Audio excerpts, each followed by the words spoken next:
સુરતમાં બસમાં વગર ટિકિટે મુસાફરી કરનાર સામે કાર્યવાહી કરાઈ। પાલિકાના જાહેર પરિવહન સેવાના ચેરમેને તપાસ કરી છે। ચેરમેન સોમનાથ મરાઠેએ વિજિલન્સ ટીમ સાથે ચેકિંગ કર્યું।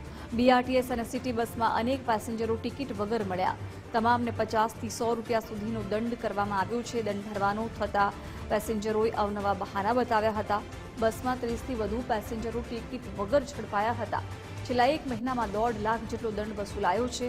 ડ્રાઈવર અને કંડક્ટરને બ્લેકલિસ્ટથી સસ્પેન્ડ સુધીની કાર્યવાહી કરાઈ છે।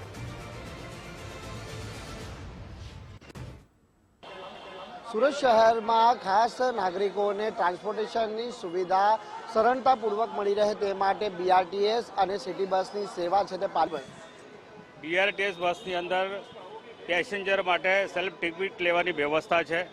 આ કંડક્ટરલેસ બસ છે। ભારતનું સૌથી મોટું નેટવર્ક ધરાવતું આપણે બીઆરટીએસ કોરિડોર આપણી પાસે 108 કિલોમીટરનો છે। આપણી પાસે 450 બસ આપણે સંપૂર્ણ ઇલેક્ટ્રિક બસ આપણે આ બીઆરટીએસની અંદર આપણે દોડાઈ રહ્યા છે। એટલી સુંદર વ્યવસ્થા છે। ગાડીની અંદર કેમેરા છે, એસી છે, તમે સ્થાનક જોઈ રહ્યા છો। સ્થાનકમાં બી સીસીટીવી છે, સિક્યુરિટી છે, તમે ફેરગેટ લગાવ્યા છે। પરંતુ અમુક જે પેસેન્જરો છે એ એમને પોતાની જ્યારે આપણે એમને દંડ કરવા માટે પકડતા હોય છે, પુખ્ત હોય ને તો એના માટે 100 રૂપિયા અને બાળક હોય તો એના માટે 50 રૂપિયા સરળ પાસની યોજના લાવ્યા છે। સરળ પાસની યોજનાનો લાભ એમને આપણે લેવું જોઈએ। પરંતુ દરેકને ભાઈ ગાડી મારે આવી ગઈ એટલે હું ટિકિટ લેવાનું ભૂલી ગયો, હું આગળના સ્ટેશને લઈ લઈશ।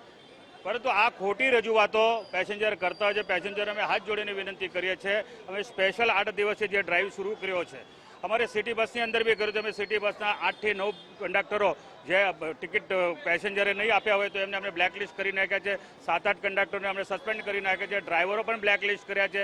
કોઈને સીટ બેલ્ટ પહેરવાની હોય, એની પાસે આઈ કાર્ડ ન હોય, યુનિફોર્મ ન હોય, આવી નાની બાબતો પર અમે એની ઉપર એમને બધા ફાઇન કરી રહ્યા છે।